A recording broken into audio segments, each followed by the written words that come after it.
Hello aspirants, welcome to government job decoder.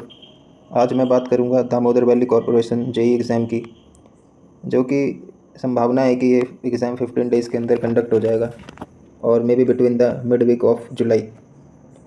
So you have to take deadline so you can prepare accordingly. So बात करते हैं main point की कि आप कैसे इस एग्ज़ाम को एक्सेल कर सकते हैं इन लास्ट 15 डेज़ में, और जो आपकी जो तैयारी है उसको कैसे बूस्ट करेंगे और कैसे कॉन्फिडेंस रहेंगे ड्यूरिंग द एग्ज़ाम। सो मैं आपको कुछ अपने टिप्स शेयर करता हूँ जो मैं लास्ट 15 और 20 डेज़ में किया करता था अपने तैयारी के दौरान।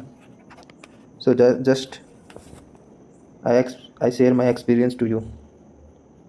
सबसे पहले बात करते हैं कि जो आपका टेक्निकल सब्जेक्ट है, जितना भी आपका टेक्निकल सब्जेक्ट है उसको थॉरोली रिवाइज़ करना है। ओके, पूरी तरीके से इसको रिवाइज़ करना है, ऑल टेक्निकल सब्जेक्ट्स। ये सभी ब्रांच के लिए बोल रहा हूँ। अगर आप मैकेनिकल के हैं तो आपको पता होगा मैकेनिकल में मेन सब्जेक्ट कौन से हैं, या जैसा कि लास्ट टाइम पे देखा गया था कि ये जितने भी क्वेश्चंस थे मोस्टली प्रोडक्शन से थे, और प्रोडक्शन में भी आपका कास्टिंग से।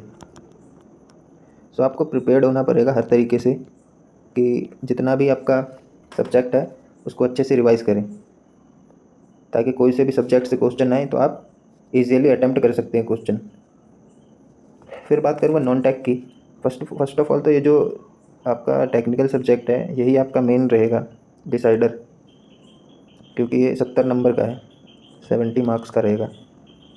और जो आपका नॉन टेक्निकल है वो रहेगा ओनली 30 मार्क्स का।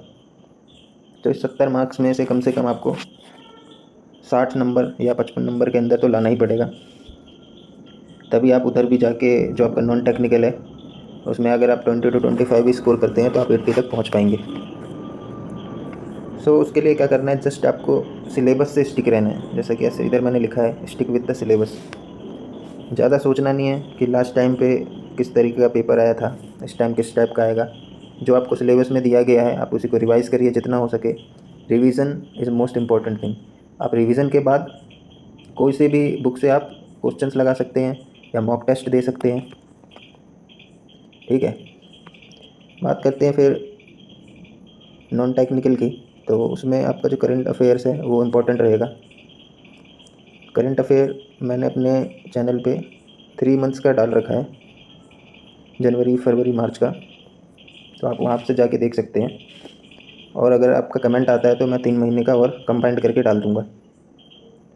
ठीक है, इसके साथ इंग्लिश भी दिया गया है, तो इसमें आप जस्ट इडियम्स, फ्रेजेस और सिनोनिम्स और एंटोनिम्स जो बेसिक होते हैं उसको रिवाइज़ कर लेना किसी भी बुक से, या तो इसका मैं आपको प्रोवाइड करवा दूँगा जो मोस्ट इम्पॉर्टेंट होते हैं। कमेंट करना पड़ेगा उसके लिए आपको। फिर बात करते हैं तो उसमें एक बेसिक अर्थमेटिक आता है, तो बेसिक अर्थमेटिक वाले आप कर सकते हैं क्वेश्चंस, जो कि बहुत बेसिक क्वेश्चंस होते हैं। प्रॉफिट एंड लॉस, ठीक है,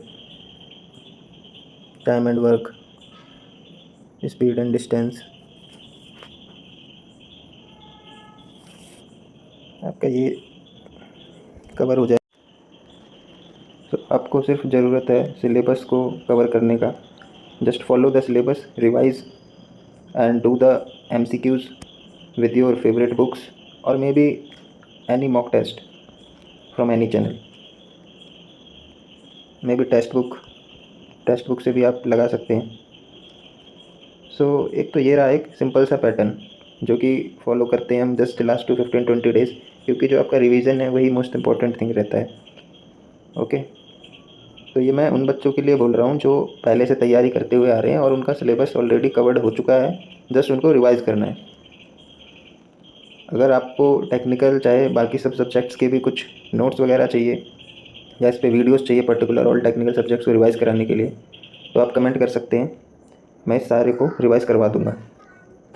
ठीक है, तो टेंशन लेने की बात नहीं है, just stick with the syllabus. ज़्यादा नहीं सोचना है पिछली बार कैसा पेपर आया था, कौन से पोर्टल से क्वेश्चंस उठाए गए, वो सब आपका काम नहीं है हेडेक लेने का। आपको जस्ट बेसिक क्वेश्चन करके जाने हैं, सिलेबस कवर करना है, जो एक एक्सपीरियंस से उम्मीद होता है करने का वही करना है। ठीक है, सो आज के लिए बस इतना ही, और बाकी सब्जेक्ट्स पे आपको वीडियो चाहिए होगा तो आप कमेंट करें, मैं इसको नेक्स्ट वीडियो पे कवर कर दूंगा। जैसे ऑल टेक्निकल सब्जेक्ट्स को रिवाइज़ करवाना हो तो उसको भी मैं करा दूंगा, ठीक है।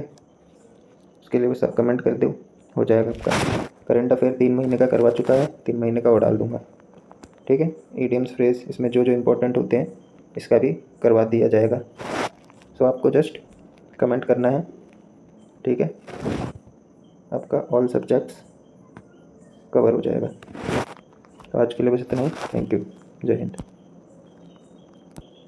और चैनल को जितना शेयर कर सकते हैं करें और लाइक एंड सब्सक्राइब करें।